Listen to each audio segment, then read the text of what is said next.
શિવપુરાણ ભાગ 157। ઋષિ કહે છે, પૂર્વકાળમાં શંભુ અને નિશંભુ નામે બે પ્રતાપી દૈત્ય હતા।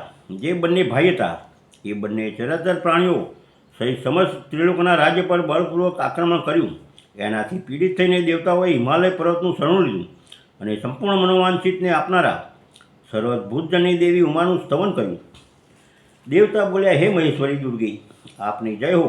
હે પોતાના ભક્તજનોનું પ્રિય કરનારા દેવી, આપનો જય હો। આપ ત્રણેય લોકોની રક્ષા કરનારા શિવા છો, આપને વારંવાર નમસ્કાર છે। આપ જ મોક્ષ પ્રદાન કરનારા પરા અંબા છો, આપને વારંવાર નમસ્કાર હો। આપ સમસ્ત સંસારની ઉત્પત્તિ, સ્થિતિ અને સંહાર કરનારા છો, આપને નમસ્કાર હો।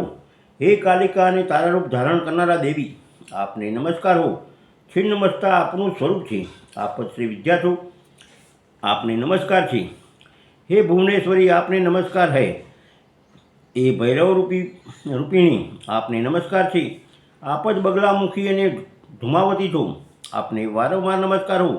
તમે ત્રિપુર સુંદરી અને માતંગી છો। અજિતા, વિજયા, જયા, મંગલા અને વિલાસિની એ સર્વ તમારા જ વિભિન્ન રૂપોની સંજ્ઞાઓ છે। એ સર્વ રૂપોમાં આપને નમસ્કાર હો। દોત્રી રૂપે આપને નમસ્કાર છે। ઘોર આકાર ધારણ કરનારા આપને નમસ્કાર છે। અપરાજિતા રૂપે આપને પ્રણામ છે। નિત્યા મહાવિદ્યાના રૂપમાં આપને વારંવાર નમસ્કાર છે। તમે શરણાગતોનું પાલન કરનારા રુદ્રાણી છો, આપને નમસ્કાર છે। વિધાન દ્વારા આપના જ સ્વરૂપનો બોધ થાય છે, આપને નમસ્કાર છે। તમે પરમાત્મા છો। અનંત કોટી બ્રહ્માંડોનું સંચાલન કરનારા આપ જગદંબાને વારંવાર નમસ્કાર છે।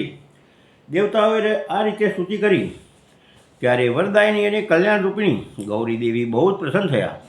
એમણે સમસ્ત દેવતાઓને પૂછ્યું, તમે લોકો અહીં કોની સ્તુતિ કરો છો? ત્યારે એ જ ગૌરીના શરીરમાંથી એક કુમારી પ્રગટ થઈ। તે બધા દેવતાઓ જોતા રહી ગયા। શિવશક્તિને આદરપૂર્વક કુમારી કહેવા લાગી, હે માં, આ સમસ્ત સ્વર્ગવાસી દેવતા નિશુંભ અને શુંભ નામે પ્રબળ દૈત્યથી અત્યંત પીડિત થઈને પોતાની રક્ષા માટે મારી સ્તુતિ કરે છે। પાર્વતીના શરીર કોષથી તે કુમારી નીકળી હતી, એટલા માટે કૌશિકી નામે પ્રસિદ્ધ થઈ। કૌશિકી જ સાક્ષાત શુંભાસુરનો નાશ કરનારા સરસ્વતી છે। એમને દુગ્રતારા અને મૌગ્રતારા પણ કહેવાય છે। માતાના શરીરથી સ્વતઃ પ્રગટ થવાને કારણે ત્યાં ભૂતલ પર માતંગી પણ કહેવાય છે। એમણે સમસ્ત દેવતાઓને કહ્યું, તમે લોકો નિર્ભય રહો, હું સ્વતંત્ર છું, તેથી કોઈનો પણ સહારો લીધા વિના તમારું કાર્ય કરીશ। આવું કહીને તે દેવી તત્કાળ ત્યાં અદૃશ્ય થઈ ગયા। એક દિવસ શુંભ અને નિશુંભ સેવક ચંડ અને મુંડે દેવીને જોયા। એમનું મનોહર રૂપ નેત્રોને સુખ પ્રદાન કરનારું તે દેવીને જોતા જ મોહિત થઈને સૂઝબૂઝ ખોઈને પૃથ્વી પર પડી ગયા। પછી ભાનમાં આવ્યા ત્યારે તે પોતાના રાજાની પાસે ગયા અને આરામથી જ આખો વૃત્તાંત બતાવીને કહેવા લાગ્યા, હે મહારાજ, અમે બંને એક અપૂર્વ સુંદર નારી જોઈ છે, જે હિમાલયના રમણીય શિખર પર રહે છે અને સિંહ પર સવારી કરે છે।